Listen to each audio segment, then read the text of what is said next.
Trí dó híon náid be tíoríbe bhíon seo ag léamh na nuaíochta. Well, leisceal caithfí mé rud a bhíniu ag léamh na nuaíochta gnó mar bhí mé dúdóite den gná nuaíocht. Don chuaigú lá anar 2016. Ní bhaid bhar nuaíocht i gcearr go leor bhaid sagainn sa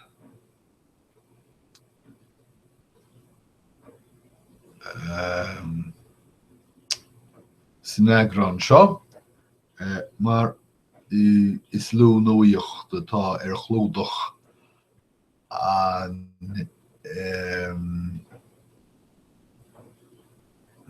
chadan sin den nuachtán a bhhainin le gnó. Ceart go leor. Fiontraíocht.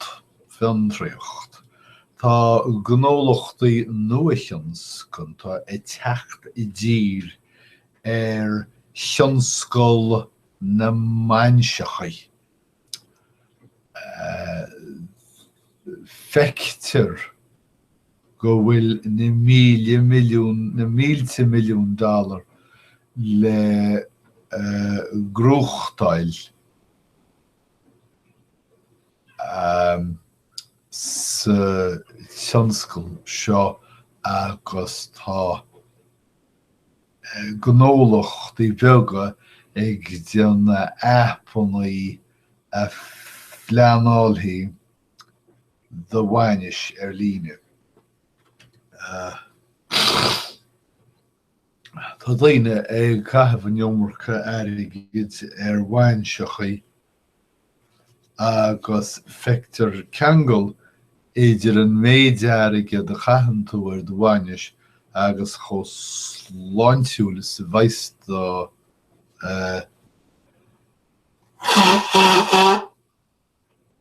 an caidreamh idirú féin agus de chéile ach ní bhaineann sin liomsa. Tá airgid le tuilimh. Seo focail bhí cheart a bheith hácam. Níl is hácam an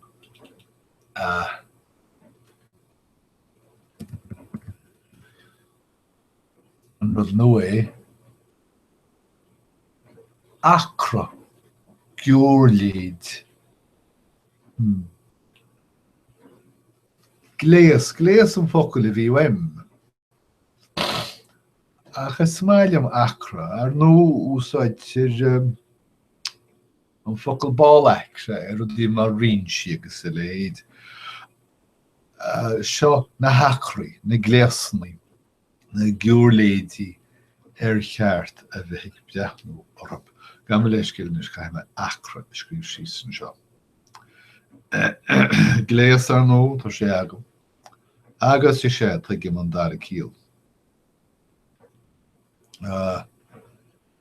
By ladrin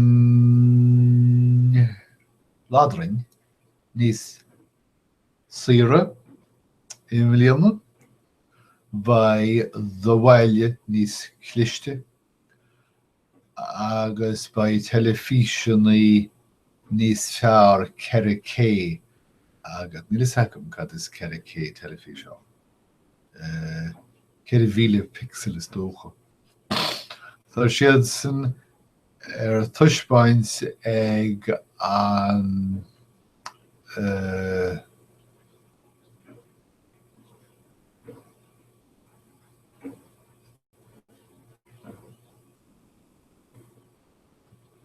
féile é ach cruinniú is dócha dar bheanam an International CES. Ní bhaic mé le spórtach tá sin in san Furlington seo freisin. Cé had turnip seed cin sort anime sin. Ercíthóir Clemson agus tá seisina tuairteáid Orlando le himmert in Alabama sílim níl mé cinnte ach tá seisina géirí díaltas immert an bhuiidean eile. Níl sac cin fá.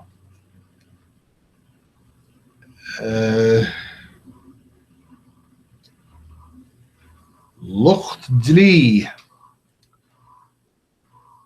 agus reachtaí hóidí.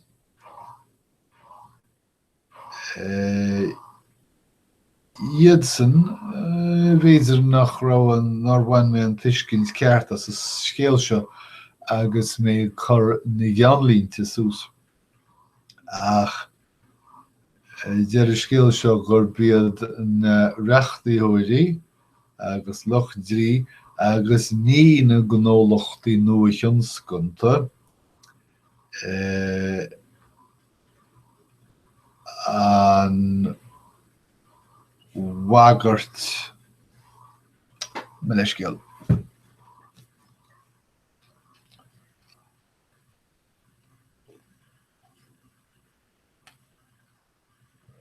An Wagart Cúis na Bagar. Chorama do na faí móra tech.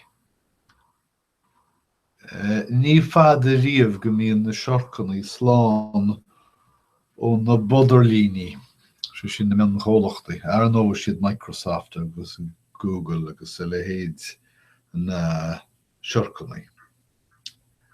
Ca deir an Fed agus Trump tí teachtasteach sa teachbán.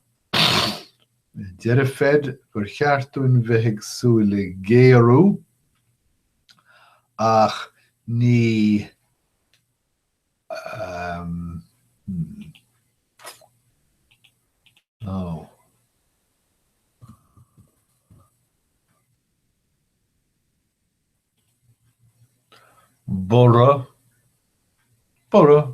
Bora. Ná bíigh ag súla bora. Well, dá go ndeoch muid an bhéarla buama ceann libh go mbeidh buama an ach ní buama airgid. Tá sé na chugad ciúin Apple agus an tSín. Agus seo é fá is sa tSín neantar mór chuid de heicneolaíocht Apple.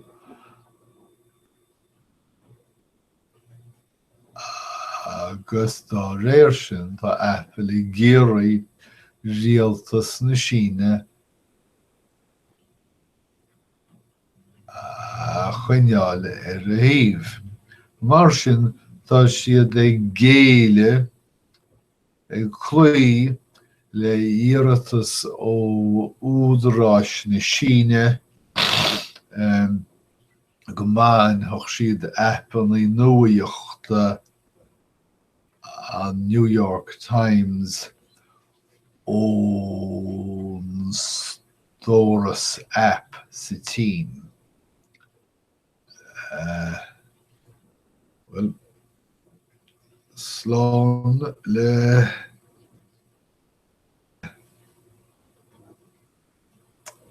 cearta labhartha is dócha. Bhí an bhliain 2010 in choiríocht de Tionscal Gnólachtaí na Stáit Aontaithe tá thar ag rá bhfuil muid ag deireadh an mhóthair ada ar ais. Anois an ícína Gnólachtaí Gnólachtaí an tairgid ar ais. Tá díal mór gan chuine ehiclí nuas na stáitiantathe I mí na nolog agus tá chur iirecht nua bhaint amach go den scoil punca cúig déag milliún cá díalta agus sin é a dean uíocht.